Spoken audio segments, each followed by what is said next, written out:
Hi guys, I'm Megan Lane, the intuitive actress, and I wanted to talk to you all about developing your natural intuition. This is part of the intuition series. I I really firmly believe most people have some psychic ability.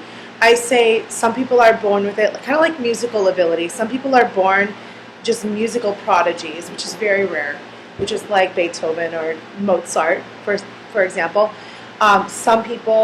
Most people can learn to sing on key, right? Could learn to carry a tune. Some people have naturally amazing voices, and most can develop somewhat. Very few people are tone deaf. That's how I feel about psychic ability. Most of you have it inherently and just aren't using that part of your brain, aren't using that part of your psyche, that your soul. And so a couple things I wanted to talk about to develop what you already have there. One, your logic and observation is not necessarily the opposite of or different from your intuition. It is and it isn't. It is a different part of than your psychic senses, but it can pour into and inform the information you're getting psychically. Psychic information is the information you can't explain.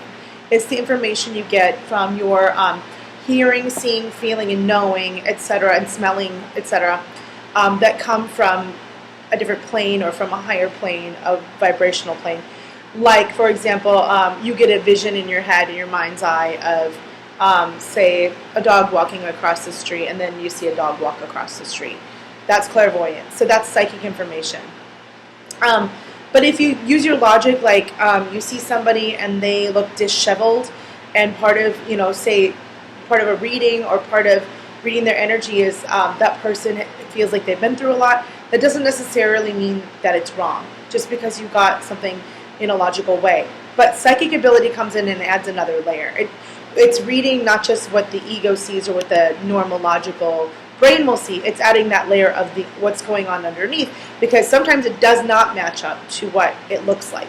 For instance, a client will come in and seem really bubbly and really well put together and be smiling and happy and really jovial, and I will know when they just will sit down and start crying, and they will sit down and then they just start pouring, because I feel the energy underneath, and many of you do too. So just be paying attention to when you feel like something's going on underneath that you're just not seeing that's not blatantly on the surface, but you just feel it. Just pay attention to that. That's number one. That's the first part of helping to develop your intuition.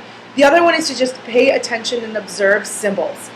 Learn what symbols mean to you. Learn what butterflies mean. Learn what the color red means. Learn what, start developing a relationship with symbols, because symbols can become signs, and that gives the universe or higher power a way to communicate with us that is on a cosmic level. If we're paying attention, it gives us some tools to communicate, just like words work for humans. Like, we have words to communicate what we mean.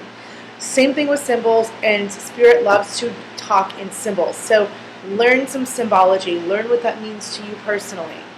Another thing is to start talking about it and writing it down. When you get impressions, you don't know where they're coming from exactly, but you just get a gut feeling about something, write it down or talk about it with people who are going to really understand or really listen and be compassionate about that, because what you'll start to learn is 9 times out of 10, you will be spot on, at least. And it's really good to learn to start trusting that. Learn to start trusting your gut. Learn to start trusting your inner voice. Learn to start listening more intensely to what's going on around you. You will start to see that you get information that goes deeper and that it's beyond what is in the logical scope of seeing. Just start paying attention to that, and it'll start to grow. What we pay attention to tends to expand. So that's just a couple quick tips on how to get your intuition in shape, really start working it out, really start trusting and listening to it. Also, my Psychic 101 class is coming back up again. I'm running that on August 1st for 30 days, all through the month of August. It's one of my most popular classes. It's super fun. It is all online and on the phone. It's over the phone. You can be anywhere in the world and still do it. I have a Facebook group, which is optional if you want to talk to other people in class and support one another on your journey through developing and opening up your own natural psychic abilities. It's super fun. We work with animal guides, we work with angels, we work with all kinds of stuff, all the clairs, clairaudience, clairvoyance, clairomnitance, all of the clairsentience, all that stuff. We learn how to work with those senses. And yeah, I hope you guys can join us. If you want more information on that, I will be putting it up soon on my website, www.meganlefay.com, or also on my Facebook, which is Megan LeFay or Tarot by Megan LeFay. I've got 2 pages for my business, and I will be keeping you guys posted. This one fills up fast, so make sure you get your spot and register. All right, guys, thanks so much. See you next time.